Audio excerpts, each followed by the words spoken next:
Good day, Chief here for Chief Tells Tales. Today I'm going to talk about hand receipts. Throughout my career, I only had 3 major hand receipts. One was at Fort Riley, Kansas, when I got assigned that building after we were coming back from Operation Desert Shield and Storm, and I had all that furniture.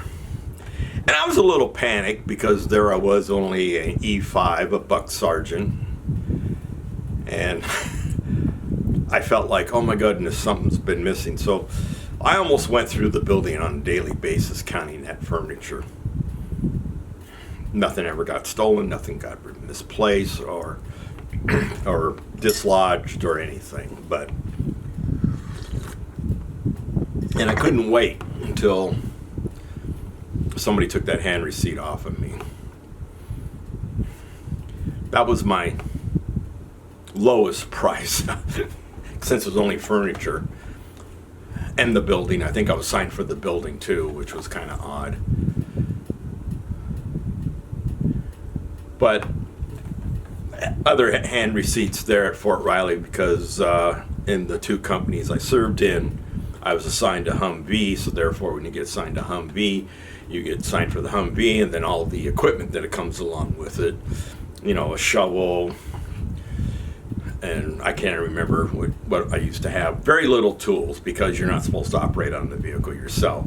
Basically, you just got some field tools, and that's about it. So when you had to loan your Humvee to somebody else, you and the person that's going to sign for it, because you're going to sign it over to him, so that way if he loses anything, it's on his hand receipt. So you go down together, you go over everything that you got. This is what you're signing for. Take it away, bring it back, sign. We'll go down and inspect, hand him back the original copy of the hand receipt, then he can do with it as he pleases. Meanwhile, my hand receipt is still active. I can't dissolve mine until I sign it to someone else permanently. So I went through the rest of my tours, and then my final tour at Fort Stewart, I got a system.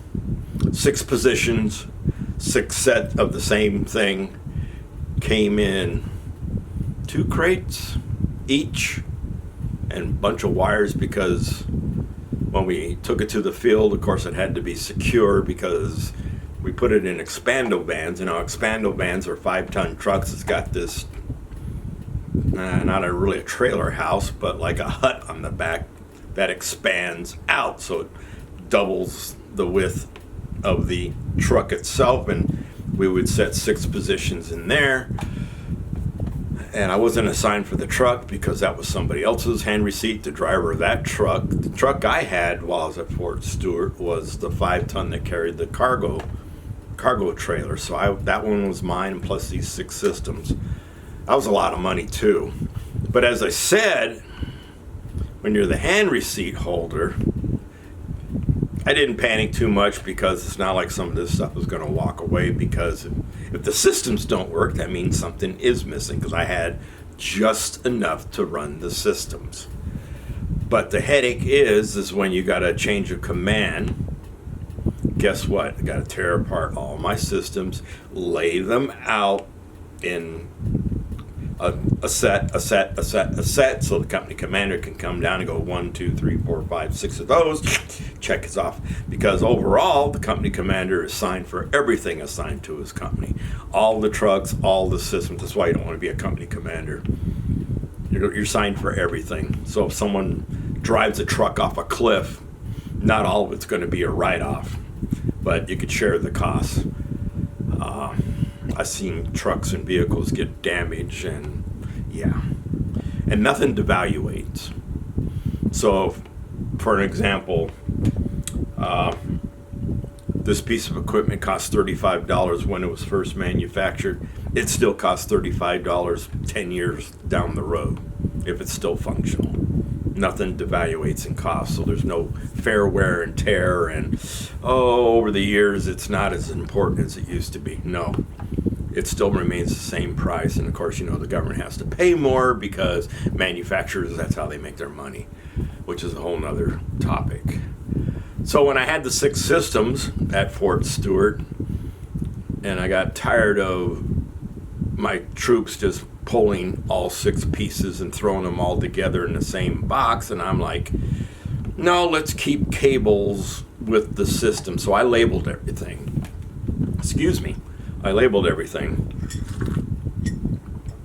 I had a labeling machine that I could mark everything, and I labeled them into 6 working dog types. I had a Husky, a Shepherd, I think I had a Samoyed. I can't remember the other working names I used, and of course all my soldiers were like, well, how come you didn't use this? How come you...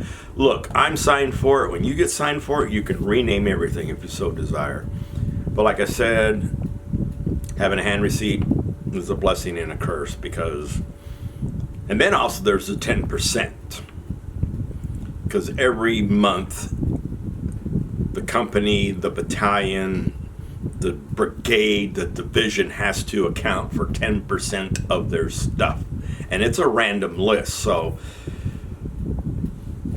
a couple times it was my system. So therefore, again, had to tear it apart, lay it back out, so the company commander could come down and do the 10%. Gets old after a while, but you have to do what you have to do. And then when I became a warrant officer, for the longest time, I wasn't really signed for anything. It was my final assignment at Fort Gordon. And my OIC, one OIC was leaving, and they weren't sure who was going to take over. It was a captain position. So they weren't sure who was going to take over, but meanwhile, my captain was ETSing. He didn't want to make major, so he got out of the Army. He's not the first captain that I see did that route. Didn't want to become a major, didn't want command, didn't want a whole bunch of other stuff. Decided, I'll just get out. So he said, hey, you're the senior warrant officer, you get it. Now that was a fun hand receipt and a headache, because every month was a 10%. And when you don't have a lot of different types of items, so 10% because systems again, but this time it was, a monitor, a computer, and a couple other pieces to that. So 10% could just be the monitors one month, and then the following month it could be this particular monitor or this particular computer, because each system I think had 2 computers. Yeah, I think they had 2 computers. So, but that was fun, because at the same time I had a lot of excess equipment, because down in the motor pool I had a container that I had to sign for too, which was full of stuff that was no good no more. But when it's no good no more, you just can't throw it in the trash like a lot of people do. And you just can't take it someplace to get it recycled. And so finally I got a good ordnance warrant officer. I said, can we decommission, get rid of this stuff, get it off my hand receipt, because I don't mind doing a hand receipt for stuff that is in use, but this stuff is just sitting here gathering dust, doing absolutely nothing. Maybe somebody elsewhere in the Army, whatever, armed forces can refurbish it, but we don't do that either, which is really odd. Maybe they can do something with it. And he told me, Chief, you're not the only one that's bugging me about this stuff. And he said, everything is paperwork. Yes, everything's paperwork. And he says, I can only do so much per month. I said, I understand. So he says, I'm partialing it out to where, you can do 20%, this guy can do 20%, of my 100% work to decommission stuff. So every month it was nice, all of a sudden it's like, I go out to that that shed that I had, pull some stuff out to get decommission, turn it over to him, bye off my hand receipt, and then it's like going down to the company commander and saying, sir, here's a piece of paper, here's your copy, all this stuff needs to come off my hand receipt because it's no longer accountable. He says, no problem. And it's amazing how much stuff in military intelligence accumulates because we go through systems and we go through other things. And one place I was at, I'm not going to mention where it was, but every month they were lining the hallways with hard drives. Just hard drives that were no longer in use, but just got some secret stuff on it. Why they weren't decommissioning those? Because at Fort Stewart, I had a warrant officer there who was able to decommission some hard drives. So he pulled them apart and pulled out the rings. I don't know if anybody's seen the silver disc. That's your hard drive. They're made out of aluminum. And he was having soldiers take a drill with a rotary sander on it and sanding these things to destroy all the secrets.